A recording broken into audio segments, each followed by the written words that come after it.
Bueno, bienvenida Ivanova, siempre es un placer intercambiar estas entrevistas, estas charlas que la virtualidad permite, aunque uno ya sabe que es más cómodo y mucho más grato hacer estas cosas cara a cara, café de por medio, en algún aula de alguna de nuestras universidades o en la radio, ¿no? Pero bienvenida desde allí, desde Quito, en Ecuador. ¿Cómo estás? Hola Mario, un gusto saludar a Axel también y a Lucía, y muy contenta de poder participar en esta entrevista. Sí, nos hace falta estar frente a frente, siempre es bueno la presencialidad, pero la ventaja que tiene es justo que a pesar de que estamos en otro país, podemos estar juntos también en estos espacios virtuales. Está muy bien. Bueno, contame un poco sobre la Universidad Central, allí en la capital ecuatoriana, y particularmente las cuestiones que tienen que ver con la comunicación en el ámbito académico.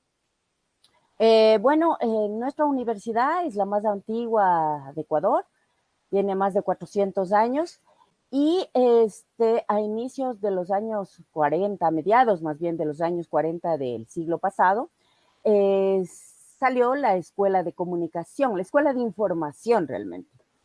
Y ya en los años 80 cambió por una Facultad de Comunicación Social.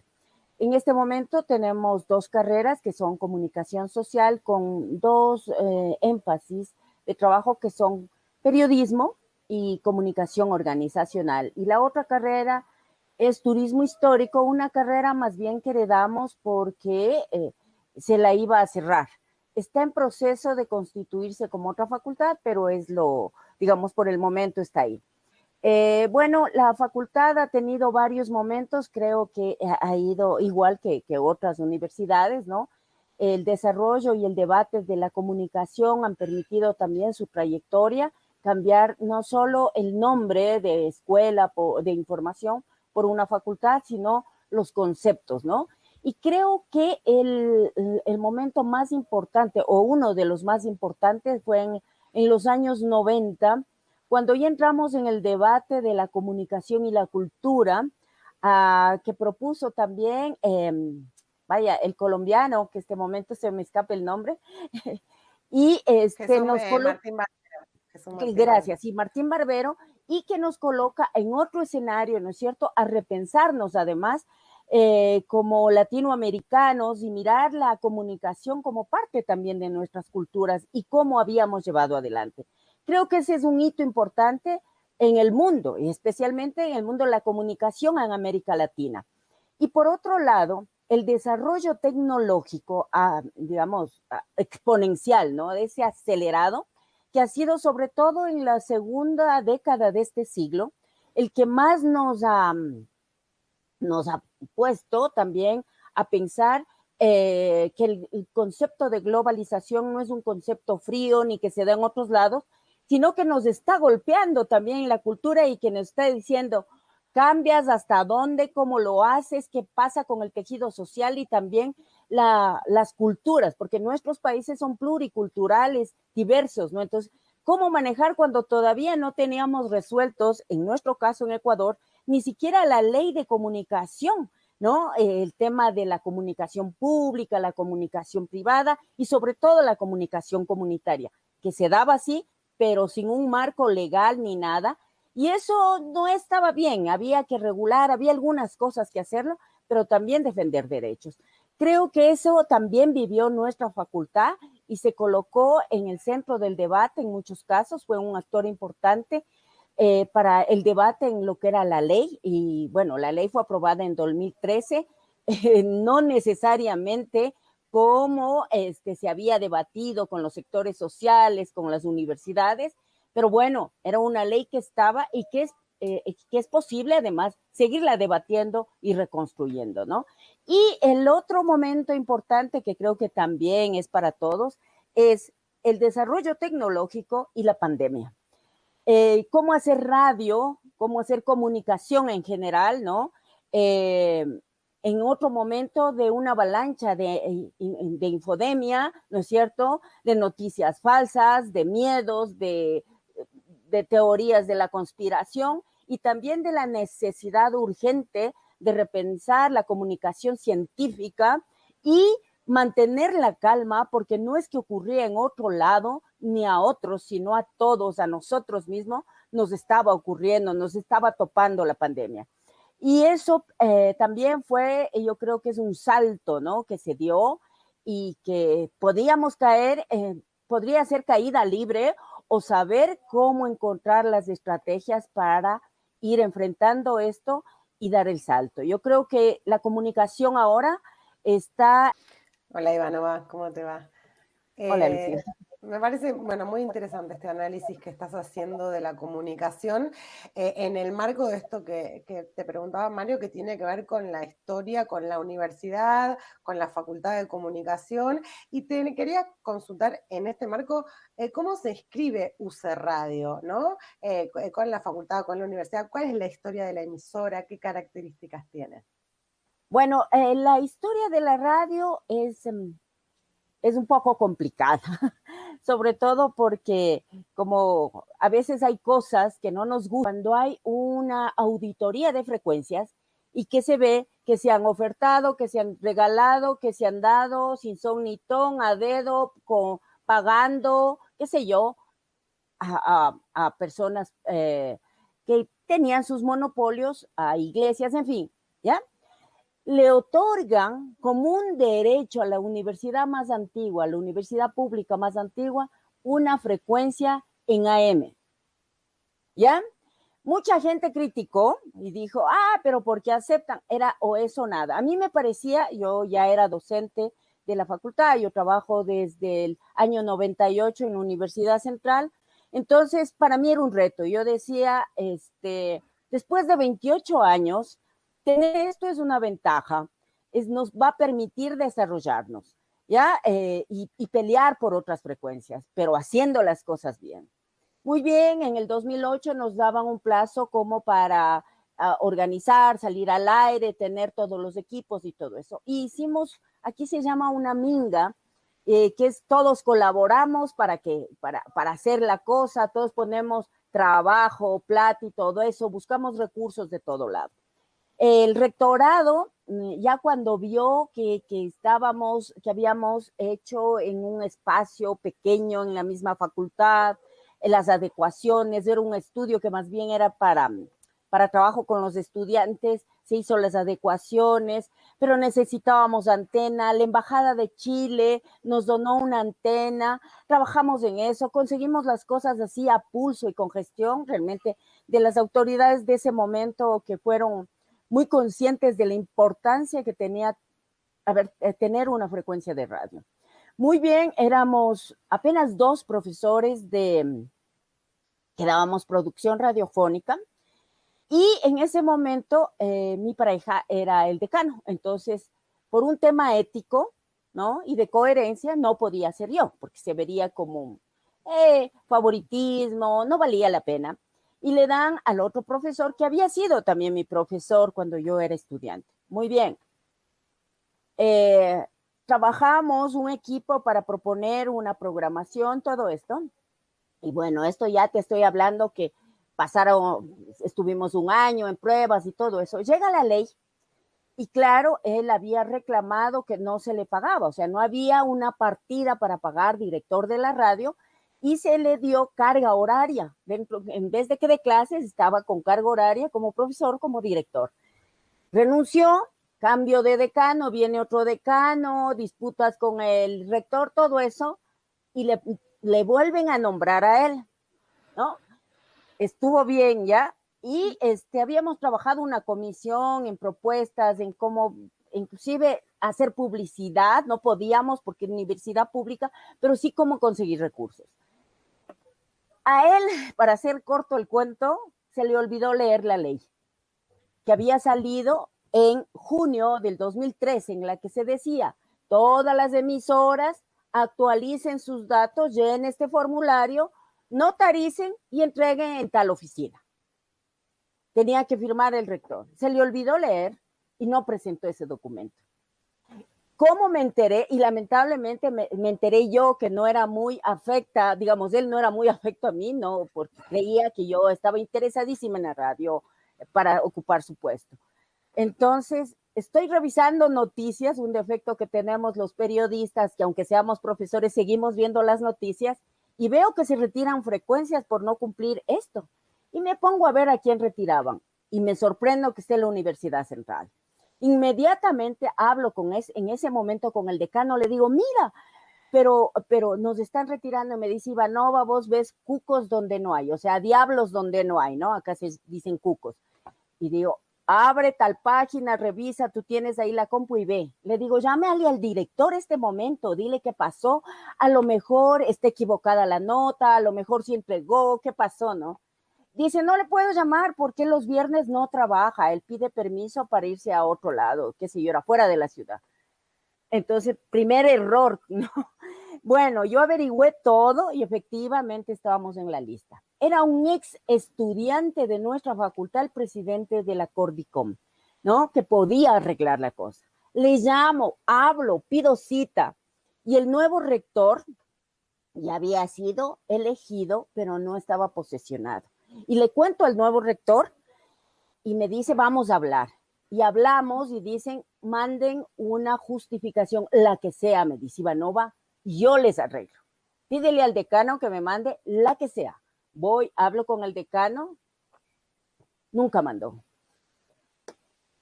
Y salió ese director, menos de un mes después se jubiló y siempre me invitaban para entrevistas o me veían y era a mí la que yo me nombraron directora de comunicación y cultura de la Universidad Central y era la pregunta, oye, pero ¿por qué perdieron la frecuencia? ¡Qué bobos! ¿Qué pasó? Y yo decía, por lo menos debería dar la cara el que no leyó, ¿no?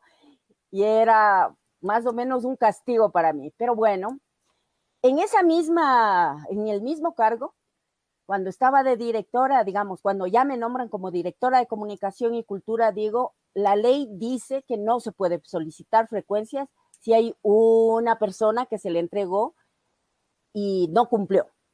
Le digo, pero dice que si creamos una empresa pública podemos obtener frecuencias.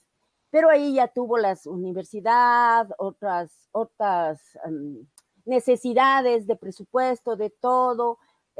Hice el proyecto, todo, pero no hubo la decisión política. Entre tanto, tomé la decisión y dije, la universidad puede tener una radio online. Y yo fundé la radio online, golpeando puertas en las facultades, dije, esta es mi propuesta, ustedes tienen chance de hacer un programa de 1 hora semanal. Soy una persona melómana y en casa también. Llevaba mis discos en cajas todo el tiempo y ese era el banco de música que tenía, música del mundo, ¿no?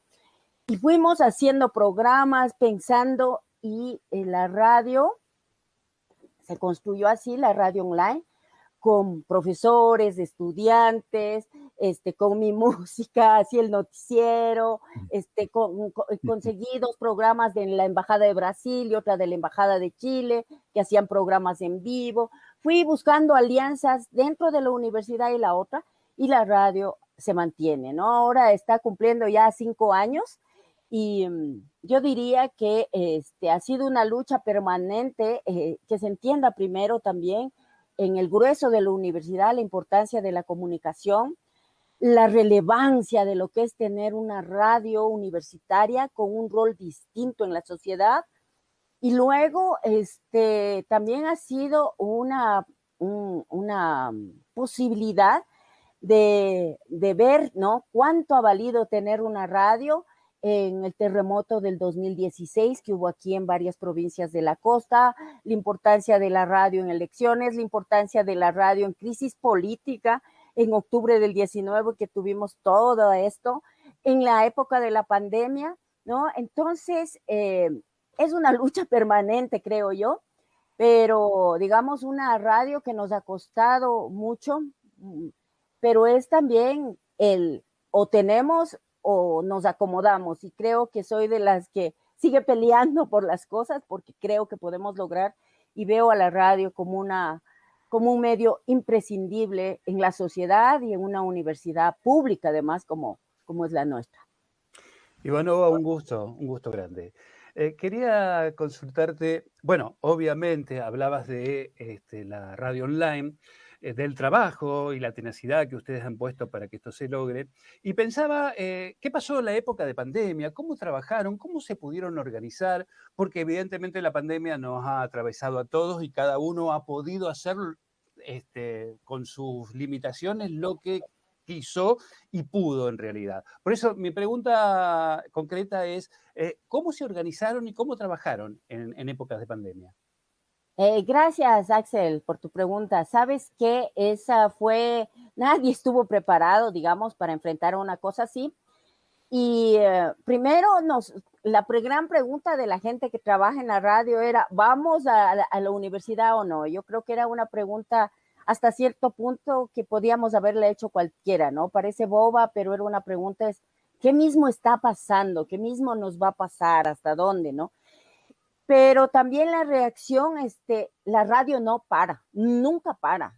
No apagas tú la radio y dices, estoy de vacaciones y ya cuando regrese prendo, ¿no? Porque el público es súper exigente y necesitamos la radio. Prendemos la televisión, nos informamos, pero la radio es la que dice y la que está en los detalles y en quien confiamos, ¿no?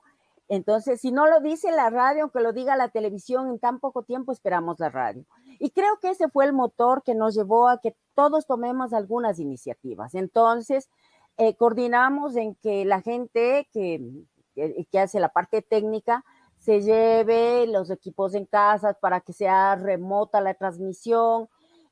A mucha gente le tocó familiarizarse, a unos más, a otros menos, con estas plataformas que nos permiten entrevistar, reunirnos, ir planificando.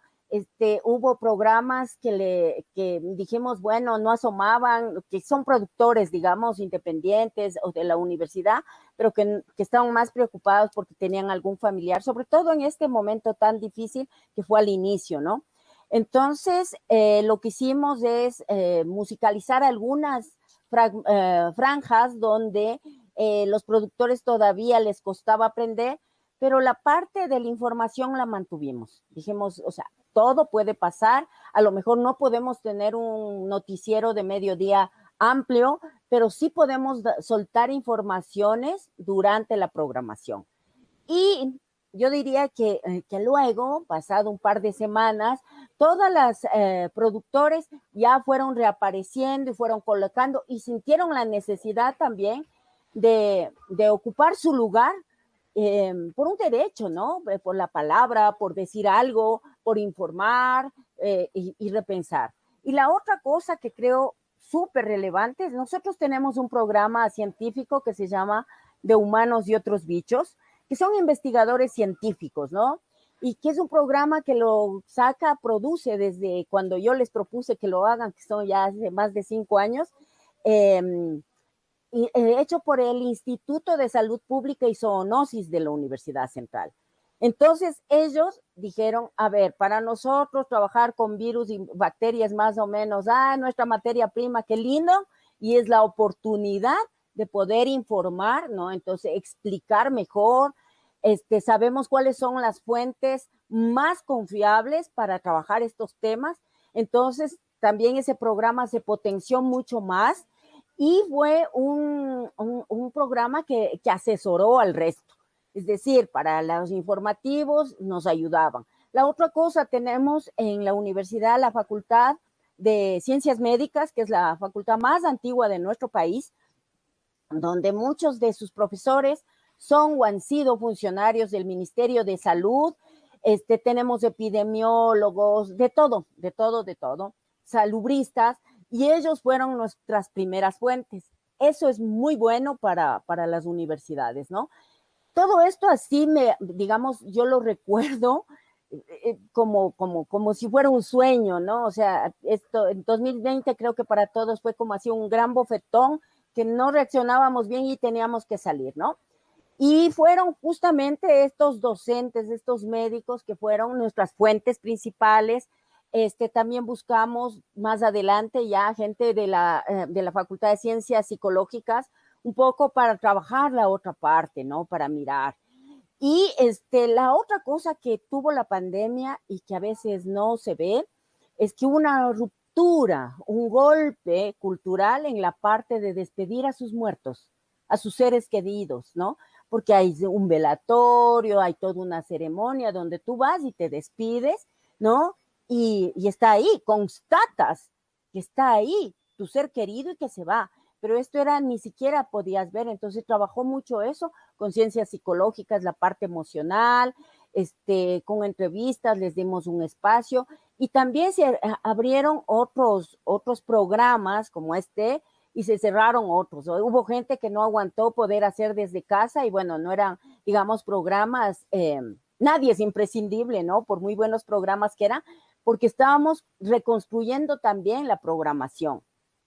Eso nos ha costado, nos tocó ponernos descargarnos softwares, plataformas, estar en casa, sentarnos, no quejarnos, sino ver la posibilidad, que era la mejor manera que teníamos en ese momento de cuidarnos y no dejar de informar, ¿no? Y de sacar la radio. Tuvimos problemas también con la intermitencia del internet, y eso fue muy difícil porque ya no dependía de nosotros. Creo que también eso puso a prueba la internet, no solo de la universidad, sino la capacidad que tenían las empresas en este país, ¿ya? Eso fue un problema tanto en clases como en la emisión de radio universitaria, UCE, pero creo que en resumen eso fue un proceso así del día a día, ¿no? De tomar decisiones como cirujano, del día a día, de tener confianza en el otro, en el que está al otro lado, que es tu compañero, que ya no le puedes decir nada presencialmente, sino que lo haga, y creo que todos logramos ahí una sinergia y un compromiso, ¿no? Con uno mismo y con la emisora. Bien, me toca contarles a los que no la conocen a Ivanova, que es así desde hace los años que la conozco, y por tanto con esa energía, con ese entusiasmo, con esa irrevocable situación de lucha que la acompaña y la energía, bueno, ha sido elegida presidenta de la Radio Internacional Universitaria, y en estos días de noviembre se va a hacer cargo de la red de redes, con lo cual me complace mucho esto, contárselo a los seguidores de aquí de la Argentina. Me quedo pensando que una de las materias pendientes en esta red de redes, de las redes, Ivanova, es darle definitivamente a la universidad la posibilidad de que reconozca a sus radios y que las apañe y que las acompañe y las haga crecer, porque este fenómeno que narrás se repite con frecuencia en América Latina, con los cambios políticos dentro de la universidad, y creo que la red o la red de redes tiene en sus manos y va a tener en tus manos esa también importante oportunidad. La radio universitaria en América Latina está cumpliendo en el año 2024 100 años, por lo tanto siempre a mí me resulta doloroso pensar cómo se ha perdido tanto tiempo para que la universidad institucionalmente reconozca con todos sus fueros el valor que tienen sus medios de comunicación y particularmente en la radio. Así que quería decir esto porque te toca conducir a esta red de redes desde el Ecuador, junto con Eva Luz en España, para seguir este camino que me parece que es voluntario, que requiere mucho esfuerzo y de la colaboración de todos los medios que integran las redes, ¿no? Sí, Mario. Bueno, yo creo que nos conocemos más de 2 años, realmente estoy segura. Ya nos habíamos visto cuando yo no era presidenta de la red ecuatoriana en varias ocasiones. Mario había sido invitado, y fue muy interesante conocerlo porque siempre estaba pendiente de nosotros, ¿no? Como esos papás así, haga la tarea, ¿no? Y eso fue bueno, ¿no? Porque yo decía, qué vergüenza, ¿no? Cumplimos la tarea, quisiera poder aportar más y todo eso. Y también fuimos construyendo una relación más cercana, una amistad y confianza, ¿no? Creo que eso sobre todo. Y por esa confianza, Mario me embarcó primero en aceptar ser presidenta de la red, ¿no? Me dijo, te toca postularte porque si no, la red ecuatoriana va a desaparecer. Y no estaba exagerando, Mario, ¿no? Entonces me tomé en serio la tarea y dije, sí, es verdad, ¿no? y, y dije, bueno, es ahora, ¿no? Igual que con la radio online de la universidad, dije, bueno, lo peor que puede pasar es que no gane las elecciones y voy a seguir peleando porque se hagan bien las cosas, no solo por un cargo, sino porque, por hacer otras cosas.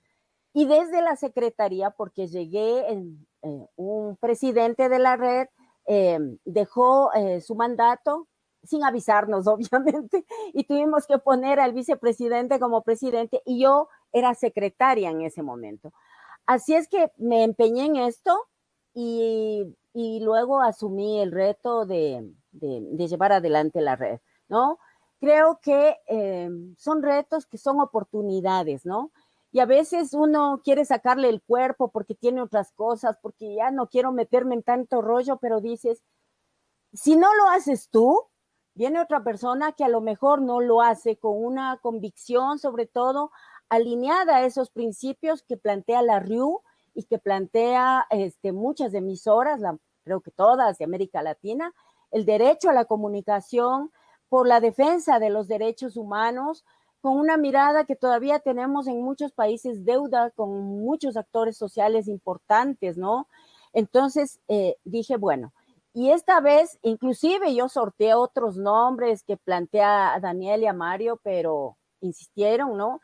Y me parece también que es bueno que se reconozca la posibilidad de que lleguemos las pocas mujeres que estamos en la RIU, digamos, a estar al frente de esta gran red, ¿no? Porque exigimos tanto la equidad de género, la posibilidad de estar ahí al frente, de manejar, y después decir no, porque estoy muy ocupada, es como, o sea, es incoherente más o menos, ¿no?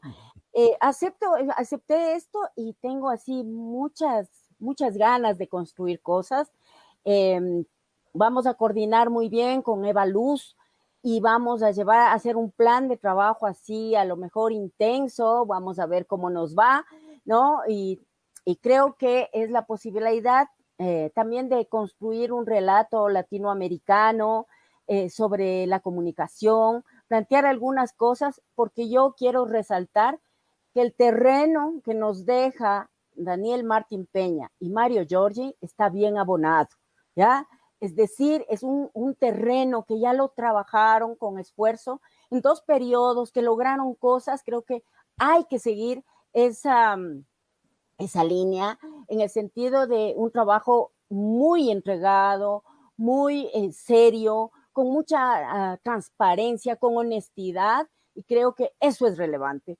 Hacia ahí debemos nosotros sembrar también otras cosas para que los que vienen tras nuestro cosechen también esto y sigan el camino que consideren. Pero yo resalto eso, o sea, no es que vamos nosotros recién a construir, esto ya está hecho por alguna gente que ha estado antes, pero mis antecesores, como Daniel y Mario, han hecho un trabajo muy importante porque yo les he acompañado también estos 4 años y sé qué es, ¿no?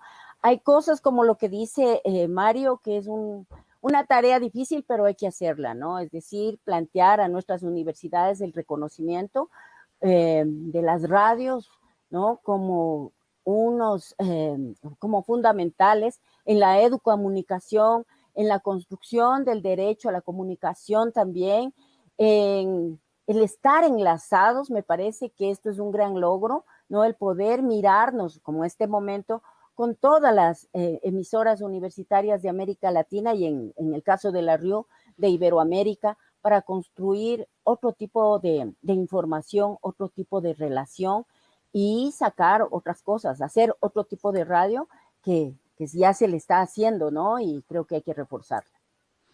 Está muy bien. Bueno, te quiero mucho y te agradezco esa generosidad y además, bueno, sabes que vas a contar con todo este equipo de la Universidad de Avellaneda, que es buena parte de los que construyeron algunos aspectos sobresalientes de la RIU que está quedando. Ivanova, un abrazo enorme a la distancia y la posibilidad de encontrarnos desde luego ahora que empieza a normalizarse un poco esta cuestión de la pandemia. Así que te agradezco mucho de nuevo que hayas cerrado con Lucía, con Axel y conmigo.